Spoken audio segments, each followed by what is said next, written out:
Pengertian desa. Desa adalah kesatuan masyarakat hukum dengan penyelenggaraan rumah tangga yang berdasarkan hak asal-usul dan adat istiadat yang diakui oleh pemerintahan pusat dan berkedudukan di wilayah kabupaten daerah. Klasifikasi desa terbagi menjadi 3. 1. Swadaya, 2. Swakarta, dan 3. Swasembada. Jenis-jenis desa berdasarkan perkembangannya. 1. Desa swadaya. Desa swadaya adalah desa yang penduduknya masih menganut atau terikat dengan adat istiadat dan tradisi yang ada. Tingkat pendidikan masih tergolong rendah, kesadaran akan pentingnya pendidikan masih tergolong rendah. 2. Desa swakarya. Desa swakarya adalah desa yang sedang dalam proses pembangunan dengan tingkat kemajuan yang lebih tinggi dari desa swadaya. Pada desa swakarya, keberadaan adat istiadat dalam masyarakat mulai mengalami peralihan atau transisi. Pada desa yang mandiri, pengaruh luar mulai masuk, kemudian mengubah cara berpikir desa. 3. Desa swasembada. Desa swasembada sering dianggap sebagai label desa berkembang atau desa maju. Dari segi makna, desa swasembada adalah desa yang lebih maju dari desa mandiri dan tidak lagi terikat adat. Pola terowongan desa. Pola terowongan desa dibagi menjadi beberapa jenis. 1. Pola pusat. Kedua pola berlinis. Ketiga pola memanjang. Dan keempat pola penyetan. Perkembangan setiap desa berbeda-beda, yaitu yang pertama ada desa tradisional, merupakan model desa yang kehidupan masyarakatnya masih cenderung terasing dan kebutuhan hidup masih bergantung dari alam. Masyarakat desa tradisional cenderung tertutup dan jarang berinteraksi dengan penduduk luar.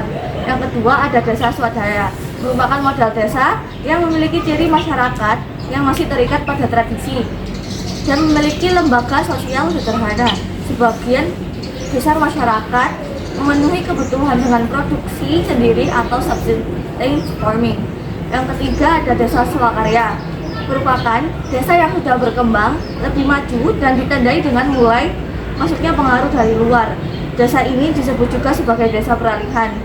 Diversifikasi mata pencaharian juga mulai muncul pada desa ini. Yang terakhir ada desa swasembada, merupakan desa yang lebih maju dan ada adat istiadat sudah mulai memudar. Desa swasembada mampu mengembangkan potensi desanya dengan optimal. Manfaat desa adalah sebagai daerah pedalaman atau daerah pendukung yang memberi bahan pokok seperti padi, jagung, hingga ketela. Tak hanya itu, desa juga menyediakan beragam makanan lain seperti kacang, kedelai, sayur-sayuran, dan jenis buah-buahan.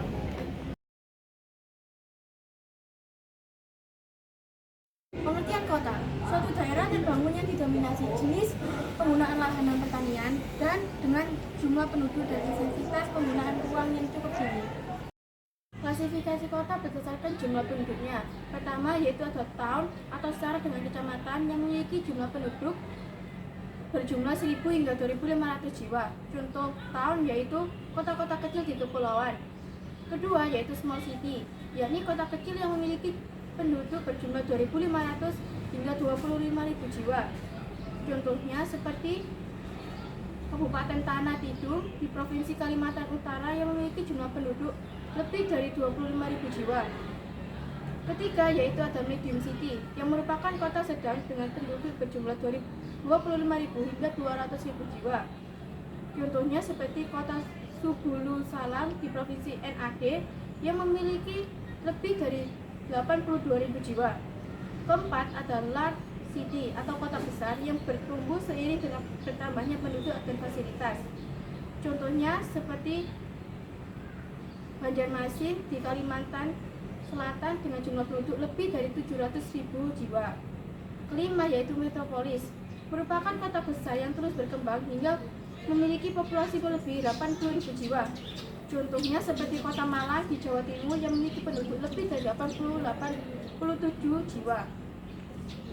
Keenam ada megalopolis. Kota ini tidak jauh berbeda dari kota metropolis, memiliki penduduk kurang lebih 5 juta hingga 10 juta jiwa, tetapi jumlahnya tidak melebihi 10 juta jiwa penduduk. Ketujuh, ada Ekumenopolis, kota terbesar dari skala jumlah penduduk. Kota ini bisa disebut sebagai kota-kota terpadat di dunia dan memiliki jumlah penduduk di atas 10 juta jiwa. Contohnya seperti kota Beijing di Tiongkok. Pola keruangan kota. Kita bisa mempelajari konsep keruangan kota melalui beberapa teori tentang struktur keruangannya. Setiap kota mempunyai keunikan masing-masing, tergantung pada sektor utama yang menggerakkan aktivitas di kota tersebut. Ada kota yang terkenal kuat dalam bidang industri, ada yang unggul dalam bidang ekonomi kreatif, atau kuat dalam bidang pengolahan sumber dayanya. Semua itu kembali lagi dari faktor fisik, misalnya morfologi dan faktor sosial, seperti integritas dan etos kerja masyarakat. Namun seiringnya berjalan waktu, muncul teori yang menjelaskan segala aspek keruangan dan struktur kota. Teori tersebut antara lain: 1. Teori konsentris. 2. Teori sektoral. 3. Teori inti ganda.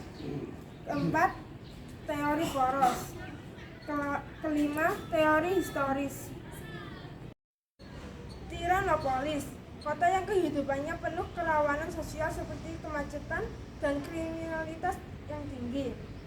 Nekropolis, kota yang mengalami kemunduran dan seperti kota mati. Kota berdasarkan tahap perkembangannya.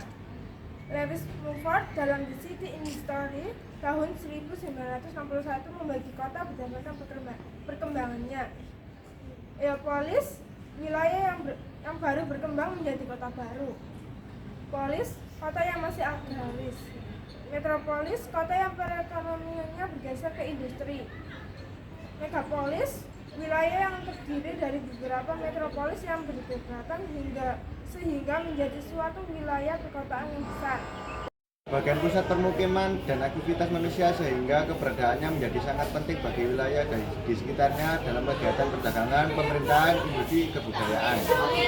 Pindahan barang dan jasa adalah cara agar wilayah satu dengan wilayah lainnya saling melakukan hubungan antara dua arah sehingga terbentuk arus pemerintahan dan penawaran. Dengan begitu kebutuhan baik di wilayah desa maupun di wilayah kota saling terpenuhi. Urbanisasi adalah proses kenaikan proporsi jumlah penduduk yang tinggal di kota. Perpindahan penduduk dari desa ke kota ataupun perpindahan dari kota kecil ke kota yang lebih besar merupakan faktor yang paling berpengaruh dalam urbanisasi dibandingkan pertambahan jumlah penduduk karena kelahiran maupun percepatan ekonomi. Maka dari itu, urbanisasi identik dengan perpindahan penduduk dari desa ke kota.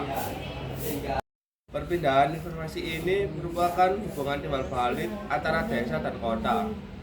Dengan perpindahan informasi ini dapat menjadikan perubahan yang pesat antara desa dan kota, sehingga pembangunan di desa dan kota diharapkan dapat berlangsung secara seimbang.